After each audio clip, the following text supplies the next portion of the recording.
الحمد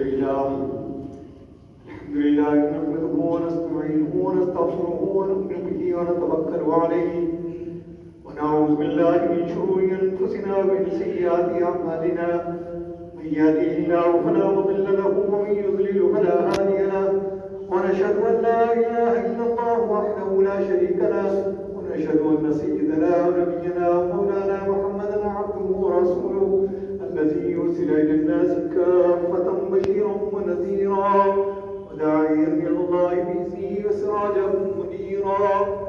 أما بعد فيا أيها الناس إن لكم معالم فانتهوا إلى معالمكم وإن لكم نهاية فانتهوا إلى نهايتكم فإن العبد المؤمن بين مخافتين بين أجل قد مضى لا يدري ما الله قادم به فليتزود العبد من نفسه لنفسه ومن حياته لموته ومن شبابه لكبره ومن دنياه للآخرة فإن الدنيا خلقت لكم وإنكم خلقتم للآخرة فالذي نفسي بيده ما بعد الموت يستعتبكم لا بعد الدنيا دار إلا الجنة بالنار. أعوذ بالله من الشيطان الرجيم. بسم الله الرحمن الرحيم.